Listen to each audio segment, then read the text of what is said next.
Back with Bonnie Hunt. Here is David on the toll-free in New York City. Hi, Dave, and welcome to CBS Late Night. Hi, Tom. How are you? I'm fine, thank you. Happy holidays to you, sir. Happy holidays to you, Thank you, sir. Appreciate that. Bonnie, first, I'd just like to say I'm a huge fan of your work. Oh.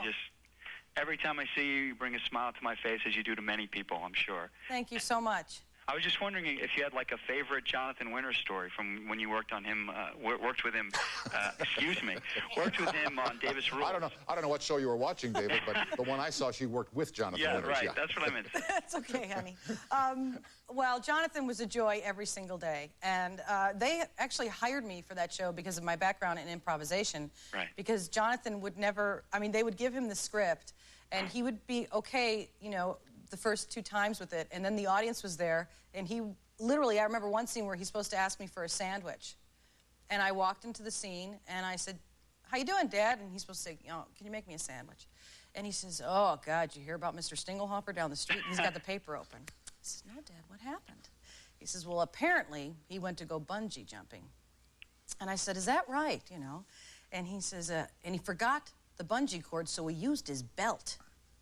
And he says, "They've sent a troop of Boy Scouts down in the gorge to look for him." And he waits a beat, and he says, "They all found him." And I said, "Dad, nothing like a good story to make a girl hungry. How about a sandwich?" You know? He says, "Oh, yes." You know, every show with Jonathan was an absolute joy because, and you know who played my mom on that show was Audrey Meadows. Oh, that's right, that's right. Dear Audrey. Oh, I loved her so much. We all did. And a class act, and I took that show because of those 2 people. I didn't have to hear anything further about it because I genuinely loved Audrey Meadows. This was a woman that had given so much to all of our lives in television, that always stood to the side. Jackie Gleason used to literally push her out of the way because he was never there for blocking. She told me he would just push her out of the way in scenes. But she still so appreciated working. She was so appreciative to come to work every day. Hey, I loved her. She was Alice, huh? And she'd come into work, and she'd always have her hair all done. She goes, "I've got the helmet on." You know, the big red helmet. She's a scream. David, great question. Thanks for sharing your thoughts with our show tonight. Thank you both. Okay, have a good weekend, sir. Bye-bye.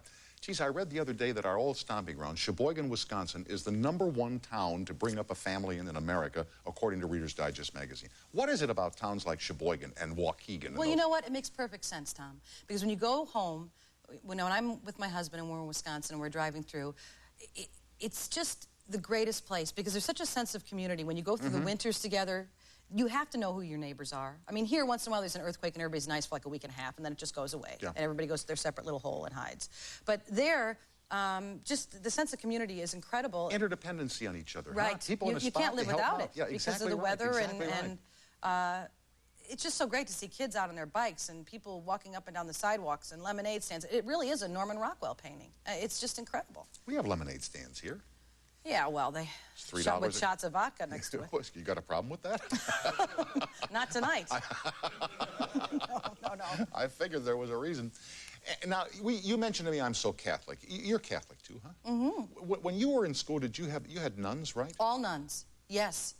Yeah, I remember a nun one time, we were getting a class called Becoming a Person, and of course it was about, you know, sexuality. And really? Isn't that a great name for it, though? Becoming a person. And it was a picture of a man standing like this in his, you know, it was a very funny book. But we were all very giggly and nervous to be in the class. And I remember one day, Sister Christina was in front of the class, and she said, "Kissing. I want to talk to all of you about kissing. Now, would you take someone's chewed gum out of their mouth and chew it? That's what happens when you kiss. Those are the germs you're getting." And I thought, oh, dear God. I mean, the first guy that tried to kiss me, I said, "Well, get away from me. Yeah, right. I don't want to get sick." You know, and she said, "But once you said to me tonight when you walked in here." Well, this is true. This is what Sister Christina told us. And, you know, you're going to school and you're learning about sexuality, and all they're telling you is it's just not a good idea. It's really bad. Were girls as interested in sexuality as I mean, guys were, I mean, when we were in nun school, I mean, we thought about it every second of every day. No, I know, because we had Barbie dolls, and we'd put them to bed with their clothes on, and after my brothers were in the room, all their clothes were off. I mean, I knew something was going on. I was like, "What's with Barbie?" I'm like, "Oh, geez," you know. But, yeah, that's really, I just think it's more acceptable for guys to say it or to, you know, be that way, obviously. But I think little girls are just the same, but I think we're more romantic. You know, I was always looking at men hoping they'd, you know, burst into a song and tap dance for me like Fred Astaire. Nude, of course. Well, you know, women are just more romantic. Of course you are. But we still, you know, like the whole deal. Operation, yeah. Yeah. Yeah. Operation. Yeah. Well, Tom wears the gloves. That's why he calls it that. Now, when you move behind the camera to direct, Right. is there a timetable for this? Is there a vehicle set that you will be the director of? Well, actually, I've been given 3 screenplays from 3 wonderful studios, different ones, to be a director this summer. So we're just still in meetings trying to decide which one is the best one for me to do. And Would these be comedy productions, perhaps? well, they're not out-and-out comedies. I mean, they're not like something like Liar Liar. They're more slice of life. It's the kind of thing that I'm really comfortable with, like my TV series, where it's kind of based in reality and very comfortable, and we see ourselves in it, and then we laugh. Very good. Yeah. Well, you'll let us know, and then you'll come back before the 4th of July, which is early this year. And don't look away from me. And I'm too good looking to get that. and we'll talk about that. And Okay. remember, when you become a director, that I now have a SAG card. Oh, that's right. You did a couple shows. You I did a couple Murphy of Brown shows. and Ink. That's right. I now have a SAG card. I'm available for movies. Yeah, I heard one of the guys say something about you and sagging, but I wasn't sure. Oh. Bonnie Hunt is our pal. She's one of the stars of Jerry Maguire, which is now in release worldwide.